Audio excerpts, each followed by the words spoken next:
চকরিয়ায় আদালতের নির্দেশ অমান্য করে বহুতল স্থাপনা নির্মাণ কাজ চলমান রাখার অভিযোগ উঠেছে স্থানীয় প্রভাবশালীদের বিরুদ্ধে।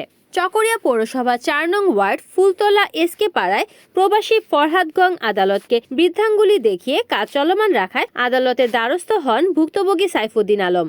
অভিযোগের ভিত্তিতে ১২ জানুয়ারি সোমবার সকালে পুলিশ গিয়ে স্থাপনা নির্মাণ কাজ বন্ধ করে আসলেও পরক্ষণে কাজ চলমান রাখার অভিযোগও তুলেছেন ভুক্তভোগী। কাগজপত্র সঠিকভাবে যাচাই বাছাই করে তার জায়গাটি ফিরিয়ে দিতে সংশ্লিষ্ট কর্তৃপক্ষের সুদৃষ্টি কামনা করেছেন ভুক্তভোগী সাইফুদ্দিন আলম। আসসালামু আলাইকুম। আমার নাম মোহাম্মদ সাইফুদ্দিন আলম, পিতা সৈয়দুল আলম, এসকে পাড়া ৪ নম্বর ওয়ার্ড, চকরিয়া পৌরসভা। আমার জায়গা নিয়ে একটা বিরতি ছিল। এই বিরতির জন্য আমি আইনের আশ্রয় নিচ্ছি।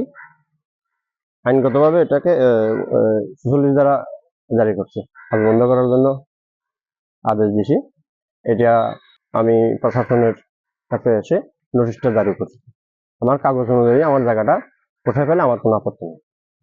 এ হচ্ছে আমার কাগজ। ওই কাগজ কাজ চালাচ্ছিল যে আব্দুর রহিম মামা আমার আর ফরহাদ ওই গং কাজ চালাচ্ছে আর কি। মানে ওরা জোরপূর্বক ভাবে অবৈধভাবে কি কাজ চালাচ্ছে। এর জন্য আমি আইনের আশ্রয় নিয়ে আমি আইনগত ব্যবস্থা নিচ্ছি। একটা সুষ্ঠু সমাধান আমি চাই। আর আমি কাগজ অনুযায়ী যদি আমি জায়গা পাই তাহলে আমাকে জায়গাটা দিবেন না এখন। এ হচ্ছে আমার আপত্তি। রিপোর্ট করেছেন কক্সবাজার প্রতিনিধি রিয়াদউদ্দিন, NNTV।